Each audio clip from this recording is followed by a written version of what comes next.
United Kingdom. Where's United Kingdom? Where's our friend? Where? Come here. Is everything going good? Very good. That's very nice that you're here.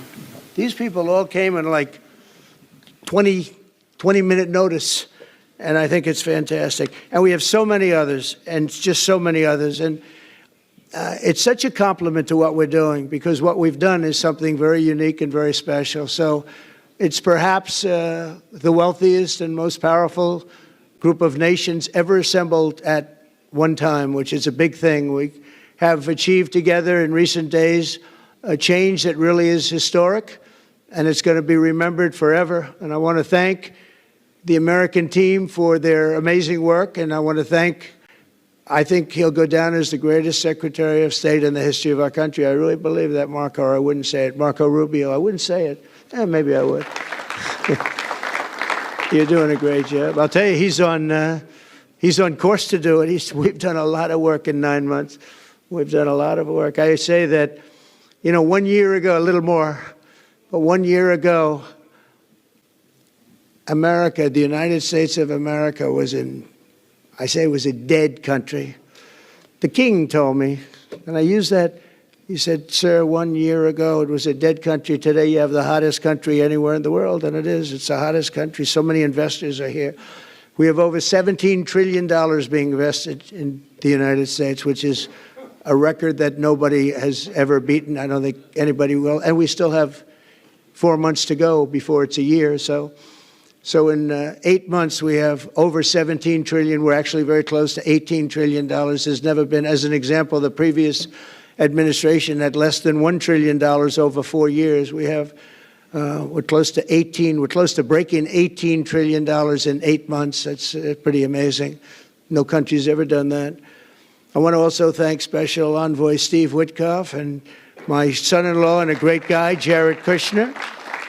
And I even have my daughter here, Ivanka. Ivanka, please stand up. Ivanka's here. Wow. Thank you. Thank you, Ivanka. We have a great team, and we have, as you know, General Raisin Kane. We have John Radcliffe. We have Tom Barrack. We have really a lot of good talent. We have Pete Hegseth, who's now Department of War as opposed to Department of Defense. We made a little change.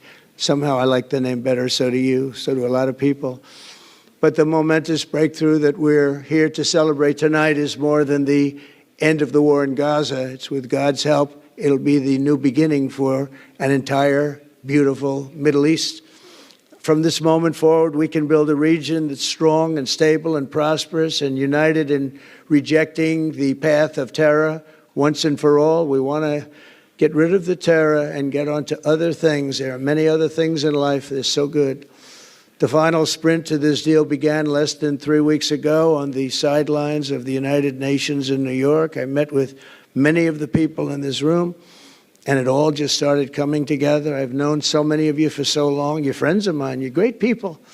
I have a couple I don't like in particular, but I won't tell you who. I have actually a few of them I don't like at all, but you'll never find out who they are. Well, maybe you will, come to think of it. But I have most of you who I like a lot, and I respect a lot. Maybe that's more important. We listened, and we exchanged ideas, and we kept pushing forward until the job was done, and the first steps to peace are always the hardest. Well, today is a really historic day, so we do need to start there, and real credit to President Trump and the other leaders who got us to this place.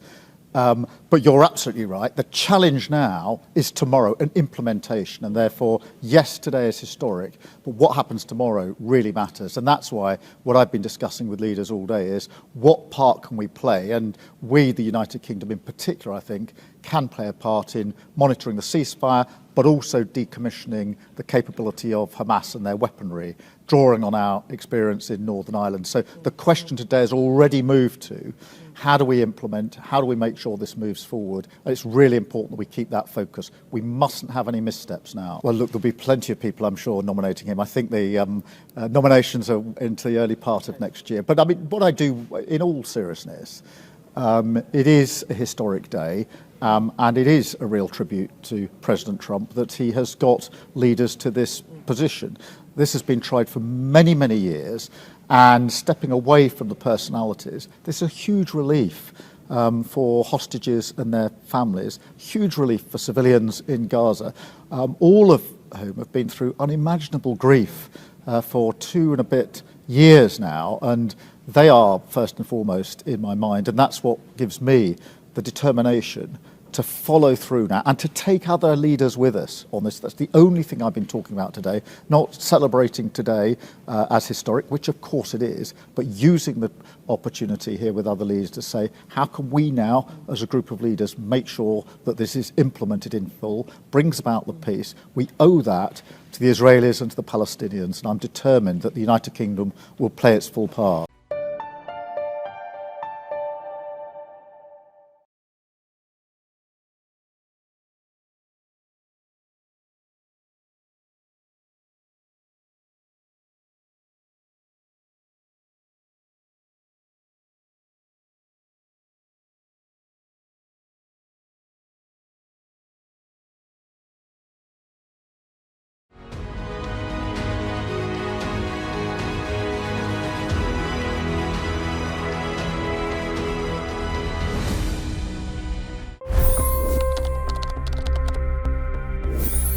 $25 crore गरीब गरीबी को परास्त करके बाहर निकले। For the good of our nation, let's work together and let's truly make America great again. The fastest news breaks. Requested PM saying that look, you will have to speak to Putin and to Zelensky. The biggest news makers. The relationship with India is probably the most important bilateral relationship the U.S. will have for the rest of this century. The capital delivered quite an election result today. Expert analysis. The million-dollar question today is how to stop this dance of death. Ground reports. I'm standing at the crossroad of the Kumbh Mela. Behind me are more than 100 entry ghats. Long-form interviews. Exclusionary politics is reflected in Manipur case as well. You don't bother because this is a small state. Deep dive into burning issues. It's often said DRC could be the richest country in the whole world. It's because of what sits underneath. Why exactly did the US topple the Sheikh Hasina government?